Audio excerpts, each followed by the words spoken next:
Yeah, I'm really enjoying the sex drive right now. I really don't want to have to decrease. Maybe we will feel terrible for a little while, but science shows it won't be forever, and it doesn't have to be that bad. There are ways to feel better. I'm 51 years old and still in perimenopause. Here's what I learned, here's what failed me, and here's what really worked. For 5 years, I went to my primary doctor of 15 years, and he dismissed everything.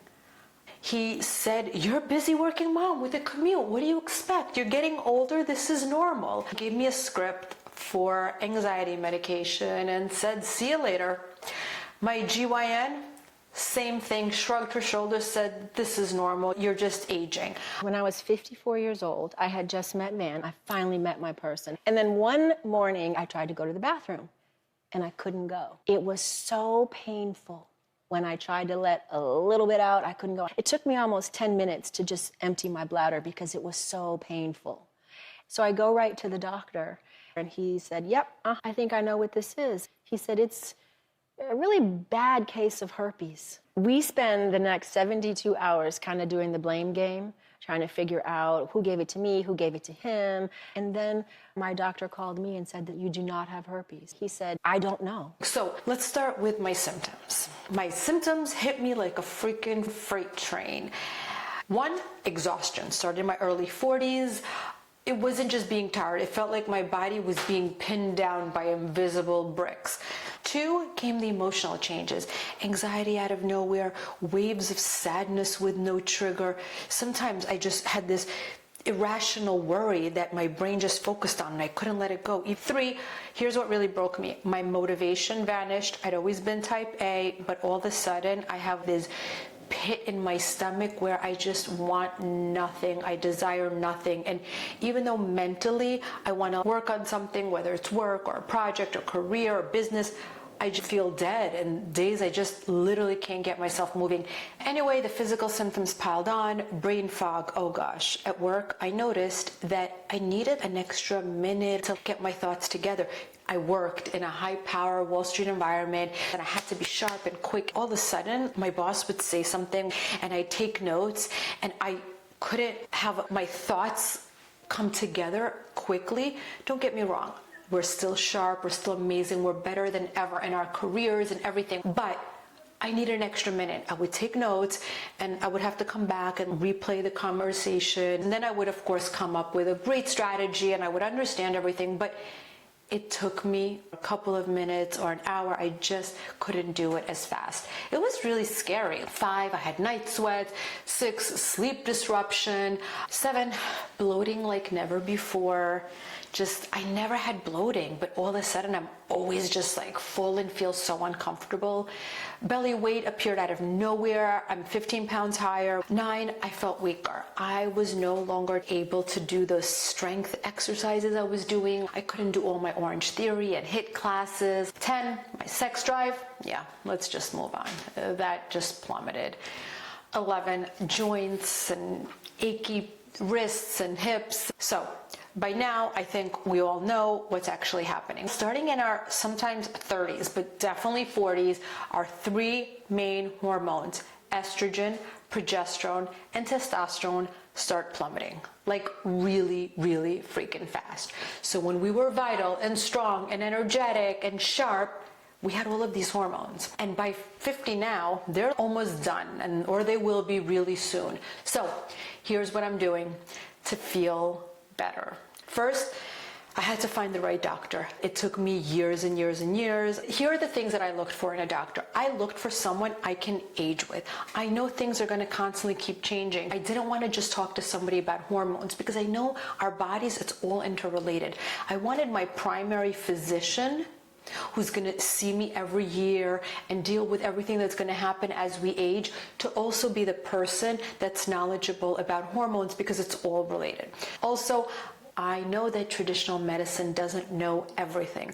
A lot of things were funded by big pharma and there's self-interest in there. So I wanted somebody who can go outside the box of just traditional writing these scripts and what they were taught in medical school. I wanted something more holistic and who can work with me on supplements and new technologies and lifestyle and other things that are not necessarily by the book taught in medical school, but I wanted it to come from a doctor.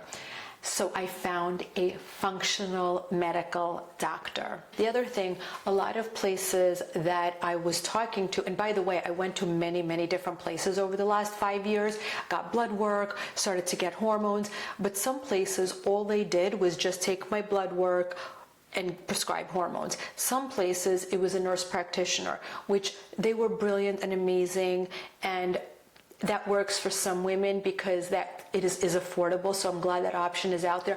I just knew I wanted a doctor because I want to see how all these things come together. I wanted somebody who was going to be taking my blood work because a lot of doctors have this school of thought that your hormones in this stage are so erratic anyway, they change at any given day, there's no reason to take blood work. That logically makes sense. In this journey, a lot of the things that I've decided for myself is just listening to my gut. And my gut says, yes, maybe the blood work is going to be all over the place, but I want constant blood work and monitoring as I go through this phase and as I try these hormones. Some providers I went to, they just wanted to give me birth control pills, and they said that was going to stabilize my hormones. My gut said, that's just a one-size-fits-all. I didn't want to work with somebody who just gave me a birth control pill. I wanted something tailored to me. So I found my primary doctor, who's a functional medicine doctor, who I'm seeing once a year for my annual, but I'm seeing regularly as we work through this hormone process. So here's what we're doing. I started on testosterone because I was just so exhausted. So I've decided that in all of my research, I wanted a cream. I wanted a cream because I didn't want the pellets injected.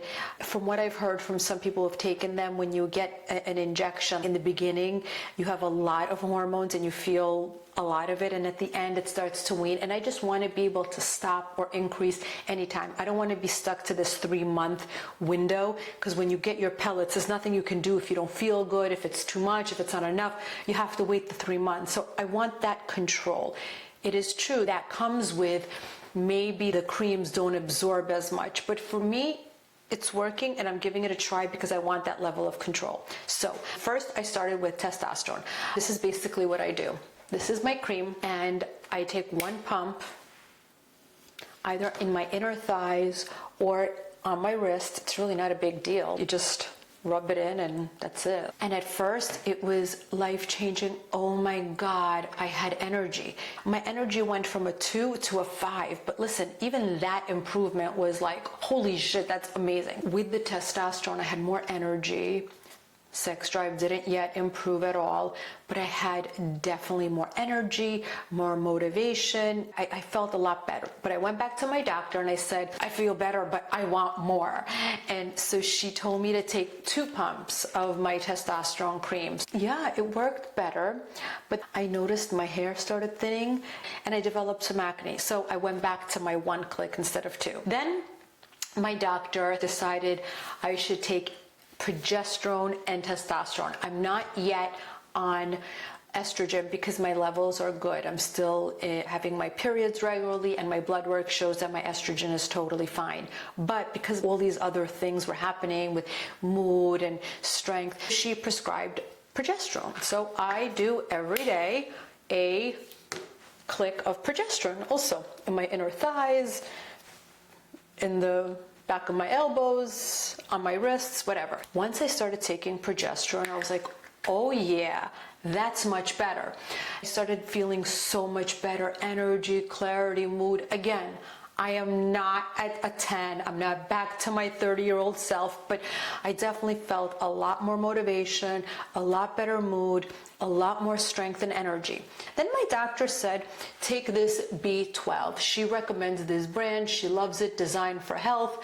I took maybe 2 or 3 bottles worth, didn't feel a thing, not gonna be repurchasing that.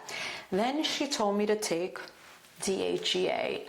This was amazing. I take this one every day, and the DHEA, the testosterone, and the progesterone is amazing together. I felt even better. The DHEA really made a big difference. Then as I went back to her 3 months later, more blood work, she said, okay, why don't you try, because it was still, again, I wanted even better. She said, try the 2 clicks of each. So she doubled my dose of progesterone and testosterone. But she said, this time, don't do it every day, do it every other day or every 3 days. And I have to tell you, the slightly higher dose of progesterone, testosterone, and DHEA, wow, it's amazing. I'm feeling really good. Again, not 100%. So now this is where I am. I just took my blood work and I have an appointment with her in 2 weeks, and Cora actually sent me the results even though I didn't speak to her about it. And as I look at it, it looks like my levels are pretty high. Even though I feel good and I'm not breaking out, my hair is not shedding, my testosterone level probably is a little bit too high on these 2 clicks every other day. Maybe it's the DHEA, because the DHEA, what it does is it helps all the other hormones as well. So I'm going to speak to her, and I may have to change my dose again. Once I was on these 3 with the double dose and the DHEA, my sex drive came back. That was so nice. It's been so long since I actually felt that desire. It was great. My night sweats stopped. Oh yeah, my night sweats stopped as soon as I started going on these, like right away pretty much. Energy and strength, definitely so much better. Yeah, I'm really enjoying the sex drive right now. I really don't want to have to decrease, but we'll see what she says with my elevated testosterone levels. And I'm going to keep trying new things. Yes, I'm doing weights twice a week. I'm doing yoga twice a week. I am journaling and meditating a few times a week to get all of my emotions and my thoughts and to get like this holistic picture of wellness. The issue of women's health, menopause and perimenopause, has been underfunded grossly for decades. It has not been a focus in medical school. Doctors completely ignored it, but now we're living in an amazing time where we're beginning to learn how to feel good and thrive in perimenopause and menopause. Research is happening now more than ever. Doctors are beginning to focus on it. There's amazing advocates online that are speaking out for us, but it's still an evolving area. And so we need to share our perimenopause and menopause journey so that we can educate ourselves and find what works for us. So the moral of the story is we can feel better, but I'm constantly going to be changing. So before, I just lived and was thankfully fine. Now I need to be very intentional about my health, and I need to give it focus and attention, and I'm going to be on this journey forever until the very end. But if you go on this exploration, feeling better is really possible. Here's what I've accepted. I need to create my own way of being strong and vital. No one has all the answers. Not my doctor, not the internet, not YouTube, not my friends who've been through this. Everyone's journey is different. It won't be like before. I can't go back to being 35. I'm all in to continue learning, to be very intentional, and to demand better from my doctor, from society, so that I can feel better. I'm not going to take this laying down. I'm not going to accept that I have to decline, that I have to be weaker, less focused, less motivated. No. I have the intention that in my 50s, 60s, 70s, 80s, 90s, I don't care. I'm going to be vital and strong and energetic. I believe I can be better. I will be better. And I am better. I'm done waiting for someone else to have the perfect solution. They don't. I'm creating it as I go. We all know if men had a decade-long hormonal transition that crushed their energy, motivation, memory, sex drive, weight, blah, blah, blah, there would be a manual, a specialist in every goddamn zip code. But we are here, so we have to build our own playbook. And you know, a few fascinating facts to remember. The invisible years. Women spend 30 to 40 years post-menopause. Yet only like 3% of medical research focuses on menopause. It takes an average of 5 years to get a proper diagnosis. And then there's the productivity paradox. Women in our 40s and 50s, we're at the peak of our careers, they say. But 25% of women consider leaving work due to menopause symptoms. Guys, that was me. No, that is me. At our peak career, so many women decide to leave because they just can't handle it anymore. And here's what the research tells us. Your symptoms are not permanent.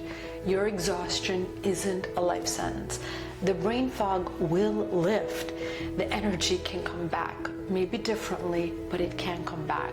The science backs up that improvements happen.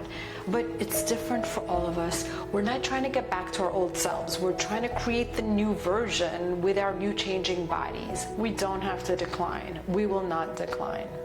We're going to demand better. And now we know better. We know things that our mothers didn't. And most importantly, we have our gut, we have our brains, and we have each other. What has helped you the most?